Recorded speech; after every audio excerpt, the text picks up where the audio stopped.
Welcome to discover movies. दोस्तों, ये कहानी है 13 साल की वेडनेसडे एडम नाम की एक लड़की की, जिसके चेहरे पर किसी तरह के कोई इमोशंस नहीं बनते थे और मौत को लेकर उसके अंदर एक अजीब सा जुनून था।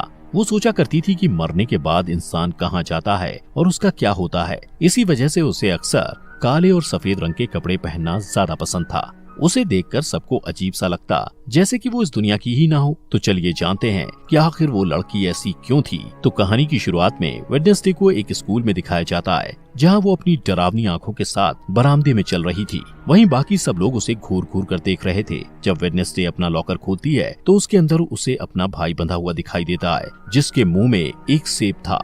वेडनेसडे उसकी रस्सियों को खोलती है कि अचानक उसे एक विजन आता है, जिसमें वो देखती है कि कुछ लोग उसके भाई को टॉर्चर कर रहे हैं। यहाँ हमें पता चलता है कि वेडनेसडे कोई आम बच्ची नहीं है और वो किसी को भी छूकर उसका अतीत और भविष्य देख सकती है। जब वेडनेसडे को पता चलता है कि स्विमिंग टीम के लड़कों ने उसके भाई को टॉर्चर किया था, तो वो 2 बैग में पिराना फिशेस को, जो बहुत ज्यादा खूंखार मांसाहारी मछलियां होती हैं, उनको भरकर स्विमिंग पूल के पास जाकर उन खून की प्यासी मछलियों को स्विमिंग पूल में छोड़ देती है, जिससे सारे लड़के अपनी जान बचाने के लिए पूल से बाहर निकलने की कोशिश करते हैं। तब वेडनेसडे उनसे कहती है कि उसके अलावा कोई भी उसके भाई को परेशान नहीं कर सकता। इसके बाद सीन शिफ्ट होता है और वेडनेसडे के माता पिता मोर्टिजिया और गोम्स को दिखाया जाता है। वो दोनों वेडनेसडे की हरकतों से परेशान हो चुके थे, इसलिए वो उसे नेवरमोर एकेडमी भेजने का फैसला करते हैं। इस एकेडमी में वो बच्चे रहते हैं जिनके पास कुछ खास ताकतें होती हैं और यहाँ उन्हें अपनी ताकत पर काबू पाना सिखाया जाता है। मोर्टिजिया और गोम्स भी इसी एकेडमी के स्टूडेंट्स थे, जिससे पता चलता है कि उनके पास भी सुपर पावर्स हैं। सीन शिफ्ट होता है और एक लड़के एम्बार्क्स को दिखाया जाता है, जो एक हाइकर था। वो नेवरमोर एकेडमी के पास वाले जंगल में अकेला चला जाता है। वो जंगल में एक जगह रुककर आराम कर रहा होता है कि अचानक एक अनजान क्रिएचर उस पर हमला कर देता है और उसे मार देता है। उस एरिया के एक पुलिस को उसकी जख्मी बॉडी मिलती है और वो आसपास की जांच करता है। यहाँ पता चलता है कि ये पहला हादसा नहीं था, बल्कि इससे पहले भी ऐसे कई हादसे यहाँ हो चुके हैं। दूसरी तरफ वेडनेसडे एकेडमी में जाती है और वहाँ की प्रिंसिपल लैरिसा वीम्स से मिलती है, जो उस एकेडमी को चलाती हैं। लैरिसा उसे रूममेट्स एनिट से मिलवाती है। एनिट एक वेयरवुल्फ थी और हर मामले में वेडनेसडे से पूरी तरह अलग थी। एनिट को रंग बहुत पसंद थे और उसने अपने साइड के कमरे को अलग अलग रंगों से सजा रखा था, जबकि वेडनेसडे को काली और डार्क रंग की चीजें पसंद थी। बाद में एनिट वेडनेसडे को एकेडमी में घुमाती है और वहाँ के मेन ग्रुप फैंग्स, फर्स, स्टोनर्स और स्किल्स के बारे में बताती है। फैंग्स के ग्रुप में वैम्पायर्स होते हैं, फर्स्ट ग्रुप में वेयरवुल्फ होते हैं और स्टोनर्स पत्थर में बदल सकते हैं और उनके सर पर सांप होते हैं। वहीं स्किल्स में जलपरियां होती हैं, जो लोगों के साथ आसानी से हेरफेर कर सकती हैं। एनिट वेडनेसडे को सबसे पॉपुलर लड़की बायंसा बार्कले के बारे में बताती है, जो बहुत ही खूबसूरत जलपरी थी। बायंसा का एक एक्स बॉयफ्रेंड ज़ेवियर थॉप भी उस एकेडमी में होता है, जो अपनी ड्राइंग को असलियत में बदल सकता है। इसके बाद वेडनेसडे के माता पिता वहाँ से चले जाते हैं, लेकिन जाने से पहले वेडनेसडे के पिता उस पर नजर रखने के लिए एक कटा हुआ हाथ वहाँ छोड़ देते हैं, जो जिंदा होता है और उसे थिंग कहा जाता है। इसके बाद वेडनेसडे तलवारबाजी की क्लास में जाती है और वहाँ बायंसा के खिलाफ लड़ने के लिए तैयार हो जाती है। बायंसा और वेडनेसडे के बीच जबरदस्त लड़ाई शुरू होती है और दोनों बराबर पॉइंट पर होते हैं। इसके बाद बायंसा कहती है कि वो बिना किसी हेलमेट के ये गेम खेलना चाहती है और ये गेम तब खत्म होगा जब दोनों में से किसी एक के शरीर से खून निकलेगा। दोनों के बीच फिर से लड़ाई शुरू होती है और दोनों एक दूसरे के ऊपर वार पे वार करते हैं। बायंसा वेडनेसडे पर वार करती है और उसके सर के बाएं तरफ एक कट लग जाता है, जिससे वेडनेसडे के सर से खून निकलने लगता है। इस तरह बायंसा जीत जाती है। वेडनेसडे को चोट पर मरहम लगाने के लिए ले जाया जाता है। जैसे ही वेडनेसडे पट्टी लगवाकर बाहर निकलती है, ऊपर से बर्ड के आकार का एक बड़ा पत्थर उसके ऊपर गिरने वाला होता है, लेकिन उसी वक्त ज़ेवियर उसे धक्का देकर बचा लेता है। कुछ देर बाद वेडनेसडे अपने कमरे में वापस आती है तो उसे महसूस होता है कि कमरे में कोई है और उस पर नजर रख रहा है। वो कमरे को चेक करती है और बेडशीट के नीचे उसे थिंग मिल जाता है। वेडनेसडे समझ जाती कि ये उसके माता पिता का काम है, इसलिए वो थिंग से कहती है कि उसे उसका साथ देना होगा, वरना वो उसे ड्रॉर में बंद कर देगी। थिंग डर जाता है और उससे वादा करता है कि वो वेडनेसडे के साथ गद्दारी नहीं करेगा। वेडनेसडे ने जो पिराना वाला प्रैंक किया था, उस वजह से उसे दिमागी डॉक्टर के पास ले जाया जाता है। लैरिसा उसे नेवरमोर एकेडमी के पास ही एक छोटे से शहर जेरिको में जांच के लिए लेकर जाती है। वेडनेसडे अपनी थेरेपिस्ट से मिलती है, लेकिन उसे किसी के बारे में कुछ भी नहीं बताती। उसके दिमाग में एक प्लान आता है और वो बाथरूम से जाने के बहाने खिड़की से निकलकर भाग जाती है। इस बीच वो एक आदमी से टकरा जाती है और उसे एक विजन आता है, जहां वो देखती है उस आदमी की कार एक्सीडेंट में मौत होने वाली है। वेडनेसडे डर जाती है और रिलैक्स होने के लिए एक कॉफी शॉप में पहुंच जाती है। वहाँ उसकी मुलाकात पुलिस के बेटे टायलर से होती है, जो वहाँ कॉफी बेचने का काम करता है। टायलर अपनी एस्प्रेसो मशीन को ठीक करने की कोशिश कर रहा होता है, लेकिन उसे कुछ समझ नहीं आता क्योंकि मशीन में जो इंस्ट्रक्शंस लिखे हुए थे वो इटालियन भाषा में थे। वेडनेसडे को इटालियन पढ़ना आता था, इसलिए वो आसानी से मशीन को ठीक कर देती है और इसके बदले में वो उसे बस स्टेशन तक छोड़ने को कहती है। टायलर के कुछ कहने से पहले ही वहाँ वो लड़के आ जाते हैं जिन्होंने वेडनेसडे के भाई को टॉर्चर किया था। वो लोग वेडनेसडे को भी परेशान करने लगते हैं। पहले वेडनेसडे उन्हें नजरअंदाज करने की कोशिश करती है, लेकिन जब बर्दाश्त नहीं होता तो वो उन्हें मारने लगती है। कुछ ही समय में लैरिसा पुलिस के साथ वहां आ जाती है और वहां की हालत देखकर उससे गुस्सा आता है और वो वेडनेसडे को डांटती है। इसके बाद वो लोग नेवरमोर एकेडमी जाने के लिए निकल जाते हैं। रास्ते में उन्हें एक टूटी फूटी कार दिखाई देती है जिसका एक्सीडेंट हो गया था और उस कार में वही आदमी था जिससे वेडनेसडे टकराई थी। उस रात वेडनेसडे वायलिन में बहुत डरावना म्यूजिक बजाती है। वो पूर्णिमा की रात थी और भेड़ियों के चिल्लाने की आवाज भी सुनाई देती है। तभी एनेट वेडनेसडे को बताती है कि वो खुद को वेयरवुल्फ में नहीं बदल सकती, इसलिए वो बाकी लोगों के साथ नहीं जा सकती थी। इस बीच थिंग टेलर के कमरे में जाता है और उसे वेडनेसडे से बात करने के लिए कहता है। टेलर डर कर उसकी बात मान लेता है और वेडनेसडे से वीडियो कॉल पर बात करता है। वेडनेसडे उसे आने वाले हार्वेस्ट फेयर में मिलने के लिए कहती है और कहती है कि वो लोग वहाँ मजे करेंगे, लेकिन असल में वो सिर्फ वहाँ से भागना चाहती थी। हार्वेस्ट फेयर में लैरिसा वेडनेसडे पर अपनी चील जैसी नजर बनाए रखती है। इसके बावजूद वेडनेसडे टेलर से मिलने में कामयाब हो जाती है। वो दोनों वहाँ से भागने ही वाले होते हैं कि वेडनेसडे अपने क्लासमेट रोवन से टकरा जाता है। रोवन तुरंत जंगल की तरफ भाग जाता है। रोवन से टकराने के बाद वेडनेसडे को विजन आता है कि रोवन जंगल में किसी के हाथों बेरहमी से मारा गया है। वो डर जाती है और भागने का प्लान बदलकर रोवन को रोकने के लिए उसके पीछे जाती है, लेकिन इससे पहले कि वो कुछ बोल पाती, रोवन अपनी ताकत का इस्तेमाल करके वेडनेसडे को पेड़ के सहारे ऊपर लटका देता है। इसके बाद वो वेडनेसडे को अपनी माँ के बारे में बताता है जो भविष्य देख सकती थी। उसकी माँ ने 25 साल पहले एक तस्वीर बनाई थी और कहा था कि वेडनेसडे नेवरमोर एकेडमी को बर्बाद कर देगी। इसलिए रोवन कहता है कि कुछ भी बुरा होने से पहले वो वेडनेसडे को मार देगा। इसके बाद वो अपनी जादुई ताकत से वेडनेसडे का गला घोंटने लगता है। तभी एक भयानक राक्षस उसके ऊपर हमला कर देता है और रोवन को बेरहमी से मारकर वहाँ से गायब हो जाता है। वेडनेसडे उसकी कटी फटी बॉडी के ऊपर पड़ी हुई उस तस्वीर को उठाती है जिसे रोवन की माँ ने बनाया था। उसी वक्त पुलिस का हेड अपने पुलिस ऑफिसर्स के साथ वहां आता है और रोवन की बॉडी को ढूंढने की कोशिश करता है, लेकिन उसे बॉडी नहीं मिलती है। इसके बाद वेडनेसडे को पुलिस हेड के साथ दिखाया जाता है जो वहां हुई घटना के बारे में उसे बताती है, लेकिन हेड को उस क्रिएचर वाली बात पर भरोसा नहीं होता और उसे लगता है कि ये काम नेवरमोर एकेडमी के ही किसी स्टूडेंट का है। तभी वहाँ एक ऑफिसर आ जाता है। उसकी नजर दरवाजे से निकलते हुए रोवन पर पड़ती है जो जिंदा था। जब वेडनेसडे अपने कमरे में जाती है तो देखती है कि एनेट पीओ कप नाम की एक कॉम्पिटिटर की तैयारी में बिजी है। ये एक बोट रेस की प्रतियोगिता थी जो हर साल एकेडमी में ऑर्गेनाइज की जाती है। बाद में वेडनेसडे रोवन से बात करने की कोशिश करती है, लेकिन लैरिसा उसे कहती है कि रोवन को एकेडमी से निकाल दिया गया है, जिसका कारण वो उसे नहीं बता सकती। वेडनेसडे को शक होता है और वो प्लान बी के मुताबिक थिंग को रोवन पर नजर रखने के लिए उसके पीछे भेजती है। फिर सीन बदलता है और रोवन को एक रेलवे स्टेशन में जाते हुए दिखाया जाता है।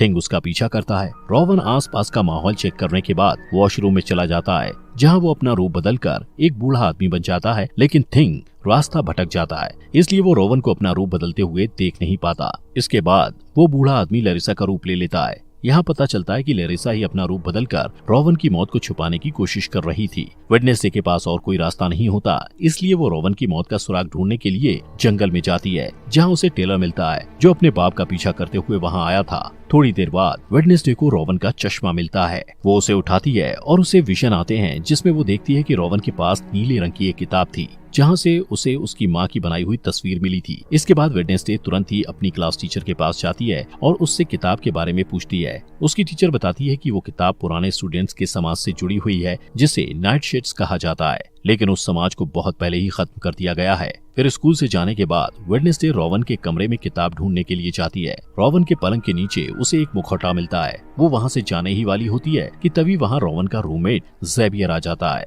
और उसे देख के वेडनेसडे पलंग के नीचे छिप जाती है।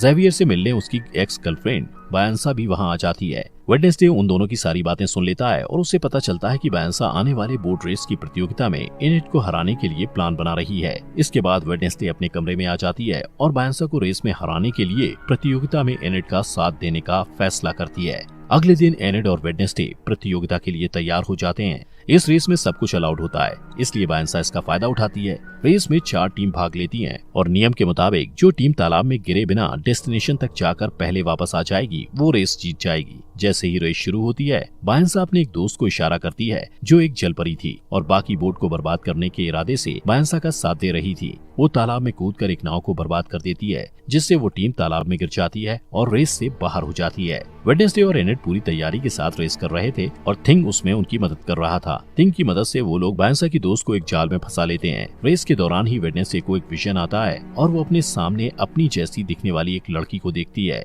जिसके बाल सुनहरे रंग के होते हैं। वो वेडनेसडे को कहती है कि वेडनेसडे एक चाबी है, जिससे वेडनेसडे काफी उलझन में पड़ जाती है। उसे कुछ समझ नहीं आता, लेकिन जैसे ही वो असली दुनिया में वापस आती है उसे पता चलता है कि बायंसा रेस में आगे निकल गई है, लेकिन वो हार नहीं मानती और बायंसा की चालों को उसी के खिलाफ इस्तेमाल करके ये रेस जीत जाती है। 40 साल के बाद पहली बार कोई नॉन सायरन टीम ये रेस जीती थी।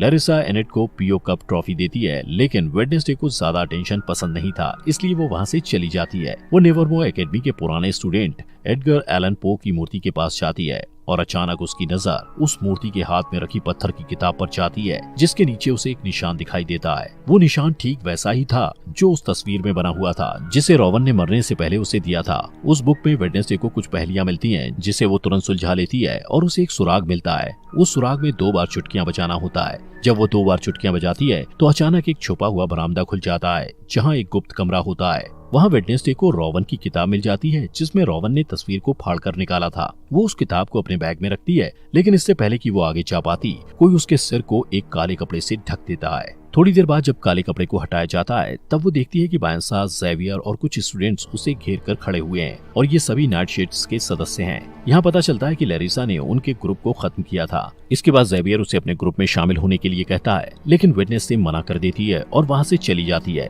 इसके बाद लैरिसा को दिखाया जाता है जो आउटरीच डे के बारे में घोषणा करती है, जहाँ एकेडमी के सारे स्टूडेंट्स को शहर के आम लोगों से मिलना जुलना होता है और उनके साथ काम करना होता है। इन लोगों को नॉमीज कहा जाता है। जब वो लोग शहर पहुंचते हैं, तब वेडनेसडे ज़ेवियर को बताती है कि उसके रूममेट की मौत हो चुकी है, लेकिन उसे इस बात पर भरोसा नहीं होता है और वो कहता है कि रोवन की मौत नहीं हो सकती, उसे बस एकेडमी से निकाल दिया गया है। इसके बाद वेडनेसडे उसे वो तस्वीर दिखाती है जो रोवन की माँ ने बनाई थी। ज़ेवियर उस तस्वीर को करीब से देखता है और कहता है कि इस तस्वीर में जो आदमी है उसने जेरिको शहर को बसाया था और उसका नाम जोसेफ क्रैकस्टोन है। थोड़ी देर बाद वेडनेसडे पिलग्रिम वर्ल्ड में जाने का फैसला करती है, जहां जेरिको के इतिहास के बारे में पता चलता है। वहां वेडनेसडे यूगिन नाम के लड़के से मिलती है जो मधुमक्खी पालने वाले क्लब में उससे पहले मिल चुका था और दोनों की दोस्ती भी हो गई थी। वो दोनों बातें करने लगते हैं और आसपास की चीजों को देखते हैं। इसके बाद सारे स्टूडेंट्स वहाँ की केयरटेकर अर्लिन से मिलते हैं, जो उन्हें पिलग्रिम वर्ल्ड घुमाते हुए जोसेफ क्रैकस्टोन की कलाकृतियों के बारे में बताती है। वेडनेसडे को ये सारी बातें इंटरेस्टिंग लगती हैं और वो अर्लिन से उसके बारे में और जानना चाहती है।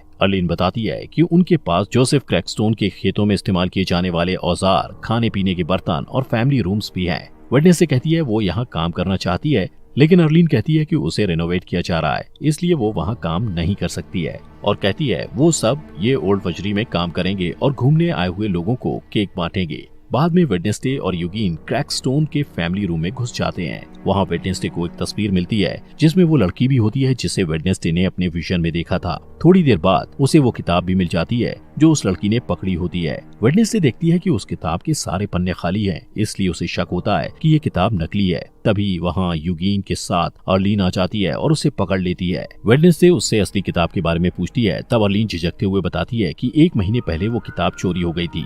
इसके बाद वो कॉफी शॉप में वापस टेलर से मिलती है और वो दोनों जोसेफ के बारे में पता करते हैं। टेलर कहता है कि ओरिजिनल मीटिंग हाउस का जो हिस्सा बचा हुआ है वो जंगल में है और पूरी तरह खंडर हो चुका है, जिसका इस्तेमाल अब क्रैश पैड के रूप में किया जाता है। इसके बाद वेडनेसडे जोसेफ क्रैकस्टोन की उस जगह की तलाश करने के लिए थिंग के साथ तुरंत जंगल में जाती है। इस दौरान उन्हें एक बेघर आदमी मिलता है, लेकिन थिंग उसका दम घोटने लगता है और उसे डराकर भगा देता है। तभी वेडनेसडे को एक विजन आता है और वो खुद को 400 साल पहले के टाइम में देखती है। यहाँ वो सुनहरे बाल वाली लड़की दिखाई देती है जिसे वेडनेसडे पहले भी अपने विजन में देख चुकी थी। उस लड़की को गांव वालों ने घेर रखा था और वो उसे शैतान की संतान कहकर पुकार रहे थे। तभी वहाँ जोसेफ क्रैकस्टोन आ जाता है और उस लड़की को गुडी एडम्स कहकर बुलाता है। वो कहता है कि गुडी एक डायन है और उसे भी उसकी माँ और दूसरे आरोपी के साथ उस खेत में मर जाना चाहिए। इसका जवाब देते हुए गुडी कहती है कि जोसेफ ने उसकी जमीन हड़पी है, बहुत से निर्दोष लोगों की जानें ली है और उनकी शांति छीनी है। जोसेफ को गुस्सा आता है और वो गुडी को थोड़ी देर तक घूरता है और फिर उस खेत में आग लगा देता है। गुडी अपनी माँ को बचाने की कोशिश करती है, लेकिन उसकी सारी कोशिशें बेकार हो जाती हैं। जब कोई उम्मीद नहीं बचती तो वो एक गुप्त दरवाजे से निकलकर वहाँ से भाग जाती है। वेडनेसडे वहाँ छुपकर ये सब कुछ देख रही थी। गुडी जल्द ही वेडनेसडे के पास आती है और कहती है कि जोसेफ अपनी ये लड़ाई तब तक नहीं रोकेगा जब तक वो सबको मार नहीं देगा। इस खुलासे के बाद वेडनेसडे असली दुनिया में आ जाती है। वो थिंग को सब कुछ बताती है जो उसने अभी अभी देखा था। उनकी बात खत्म भी नहीं होती कि अचानक उन्हें वही भयानक राक्षस नजर आता है जिसने रॉबन को मारा था। उसी वक्त बारिश होने लगती है। वेडनेसडे बारिश में भीगते हुए उसके पीछे भागती है, लेकिन वो बहुत आगे निकल जाता है। वेडनेसडे उसके पैरों के निशान का पीछा करती है, लेकिन अचानक वो निशान इंसान के पैर के निशान में बदल जाते हैं, जिससे पता चलता है कि वो राक्षस कोई इंसान ही है। तभी वेडनेसडे ज़ेवियर से टकरा जाती है और उसे सब कुछ बताती है जो उसने देखा था। ज़ेवियर उन पैरों के निशान को देखना चाहता है, लेकिन बारिश के कारण पैरों के निशान मिट जाते हैं। अगले दिन शहर में जोसेफ क्रैकस्टोन की नई मूर्ति के उद्घाटन के लिए सब लोगों को इकट्ठा किया जाता है। वेडनेसडे जेरिको के मार्चिंग बैंड के साथ डोंट स्टॉप का म्यूजिक प्ले करती है और शहर के मेयर और प्रिंसिपल लैरिसा मूर्ति का उद्घाटन करते हैं, लेकिन तभी थिंग वेडनेसडे के ऑर्डर के मुताबिक मूर्ति को ब्लास्ट कर देता है और सब लोग डरकर भाग जाते हैं। वेडनेसडे की आंखों में बदले की चमक दिखाई देती है और वो अब भी वायलिन बजा रही होती है। इसके बाद लैरिसा वेडनेसडे पर चिल्लाती है क्योंकि उसे लगता है कि ये सब वेडनेसडे ने किया है, लेकिन वेडनेसडे कहती है कि उसने ऐसा कुछ नहीं किया है। वेडनेसडे लैरिसा पर इल्जाम लगाते हुए कहती है कि वो जंगल में होने वाले खूनी हादसे का सच जानते हुए भी अनजान बनने की कोशिश कर रही थी।